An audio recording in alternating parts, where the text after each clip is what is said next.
Edge at 11 starts now. Tonight on The Edge, it was a wild police chase. Earlier this week, a motorcyclist accused of taunting officers and hitting dangerously high speeds. He was later arrested after running out of gas. Fox News' Jessica Dupnack has a closer look at the dramatic pursuit. This guy had a pistol on his hip, acting like it was the wild, wild west. We're talking about wheelies, middle fingers, and more. But Farmington Hills PD, they had the last laugh with this one. Put your hands up. Turn around. Turn around. Face away from me. This heck of a joyride comes to an end with his tank on E. Under the helmet, 26-year-old Abdel Tarabe. He's doing a wheelie on a freeway. Very nice. He drove for miles at 100 to 140 miles an hour. It went on for more than a half hour last Tuesday in 3 different cities, with the Michigan State Police chopper tracking from above, talking to ground officers. Motorcycle's now behind me, trying to antagonize me. Started in Dearborn. Police there terminated the chase due to policy and the nimbleness of the street bike. Tarabe is accused of recklessly riding. It looks like Reffert tried to initiate a stop. He just took off doing 100 down Beach Daily. Redford Township Police, same story there. He was taunting and teasing them, but they had to stop for everyone's safety. Coming back out to Grand River right now, Albion. Wasn't done, cruising into Farmington Hills, doing loops on Grand River, getting officers' attention. Police kept up, though, especially as his bike was running out of gas. Put your hands up. Turn around. Turn around. Face away from me. Face away from me. I have a gun. All right. Just keep your hands up. All right. Very good. Oh, 60 said he has a gun. I'm taking him down now. Officers safely snatching the pistol. No one was hurt. We'll figure it out. Just don't move. All right. Cool. Tarabe did have a CPL, but doesn't protect you when you're running from police. He's charged with fleeing and elude, plus felony firearm. This was an individual that just clearly demonstrated a complete disregard for the law. Bond was relatively low in this case, $10,000, 10%. He was able to get out of jail very quickly with a $1,000 bail payment. Jessica Dupnack on The Edge. Scary moments in a Warren neighborhood as a police shooting leaves one person dead. Officers were called to a domestic dispute at a home on Garber Drive near Ryan and 11 Mile just before 2 this afternoon. Family members say an armed man was assaulting them. Officers eventually made contact with the suspect after he came out of the house. At that time, a subject came out of the front of the house. We're not sure if it was through the garage or through the front door. As he turned the corner, he was armed with a semi-automatic handgun. The subject refused to drop his weapon and shots were fired. Now, the suspect turned out to be a family member. He was taken to the hospital where he died. The officers involved will be placed on administrative leave as part of the investigation. Tonight, 2 suspects have been charged with sexual assault after a frightening attack in Ann Arbor. Today, 19-year-old Jarrell Childs was arraigned, accused in the attack last fall outside of Michigan Stadium. It happened back in November during halftime of the Michigan-Purdue game. Investigators say a female was walking back from the game to her car parked at the Ann Arbor Golf and Outing Club. That's when prosecutors say the 2 suspects moved in. Both of the males participated in forcefully removing her clothing. At one point, she was strangled, resulting in momentary loss of consciousness. In my 24 years, we've never had an incident of this nature with this type of crime occurring in this manner at any U of M sporting events. His bond is $75,000. The other suspect in the crime, just 13 years old. We're told he was arraigned separately. A shocking verdict tonight in the case of a local tattoo artist accused of sexual misconduct. A jury acquitted him on charges he inappropriately touched his clients. Fox 2's Camila Mary has reaction from the accusers. What I can say is I'm supremely disappointed. Not guilty. That's the verdict in the Alex Boyko sexual misconduct case. He's the Metro Detroit tattoo artist accused of having inappropriate contact with female clients during tattoo appointments. I have so much proof that I can look back on and remind myself that this isn't okay, that he shouldn't be allowed to be around young women. He shouldn't be allowed to be around women at all. Thursday, one accuser testified that Boyko began sending her explicit photos of himself when she was just 17. Asking her to do the same, she says she obliged.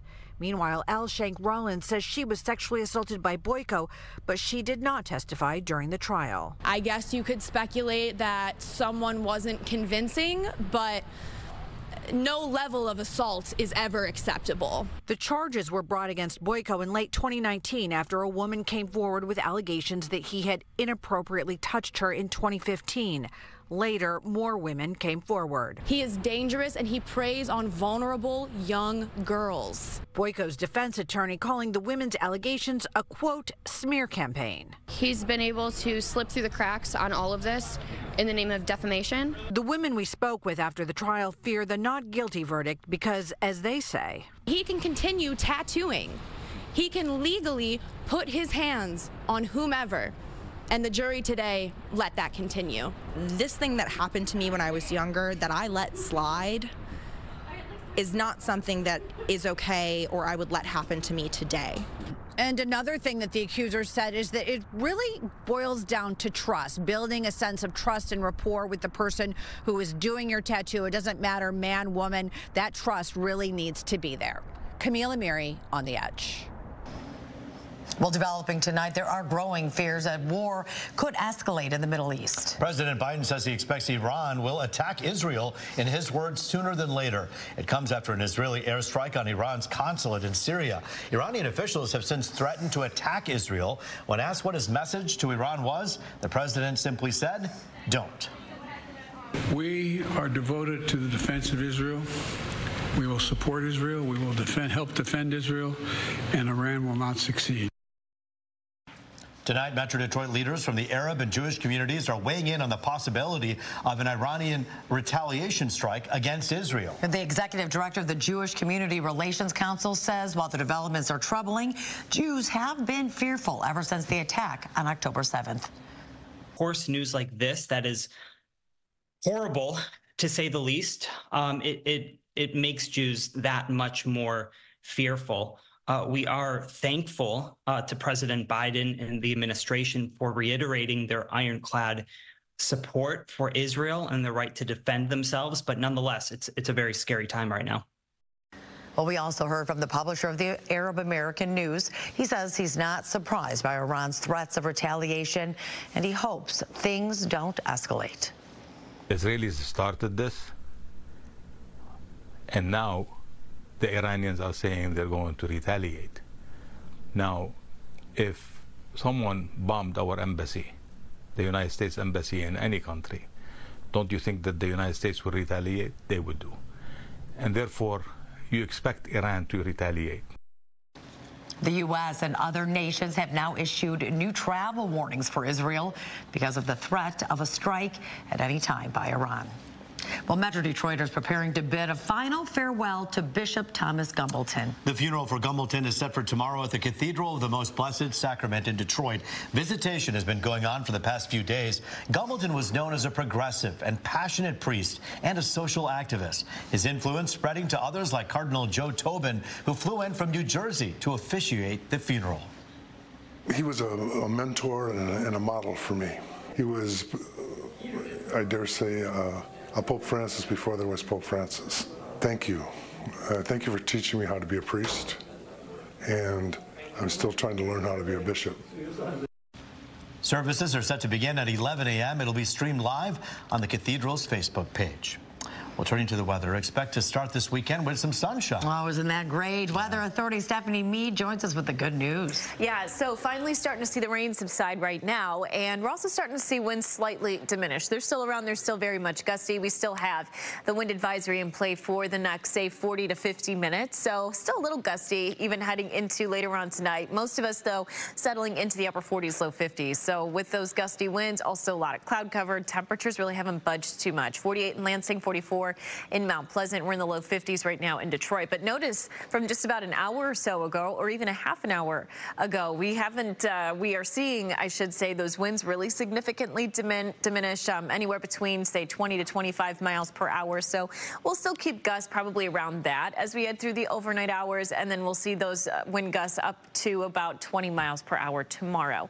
Otherwise, not necessarily seeing a whole lot of rain here. A lot of that is well east of us at this point, so a nice little break from the rain. We wake up to some sunshine tomorrow. We'll continue to see a lot of that as we head through the afternoon. There might be a passing shower chance heading through the overnight into very early Sunday morning. Otherwise, anticipate a lot of dry time, if not completely dry, heading through the day on Saturday. 41 tonight. Rain does come to an end, has already ended for us here. 62 tomorrow with a lot of sunshine. Clear skies.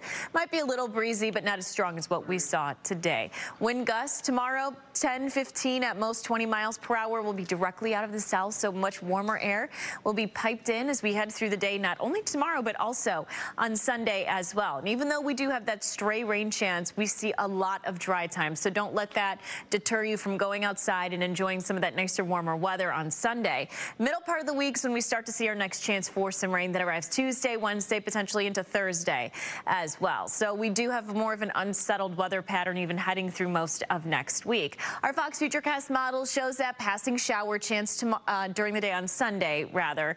Again, a lot of dry time during the day on Sunday with a lot of sunshine that's going to carry over into the day on Monday as well. Temperatures tomorrow, lower 60s, so that's above the seasonal high by a few degrees or so. Even better on Sunday with temps warming into the middle 70s. We'll see a lot of sunshine mixing in with some cloud cover. That opportunity for a spotty shower, not out of the question, but again, not everyone's going to pick up on that chance. The extended forecast shows numbers in the 70s through next week too. Rain chances look to be pretty good Wednesday into Thursday, and then turning much cooler by the end of next week and potentially heading into next weekend. Roop? All right, gotta love those 70s. Thanks so much. Well, tonight, wrestling fans turned out in full force as WWE Friday Night Smackdown came to Little Caesars Arena. Folks lined up early in downtown Detroit and saw quite the show tonight. You can watch Smackdown right here on Fox 2. Many of you did tonight. Friday nights at 8 o'clock.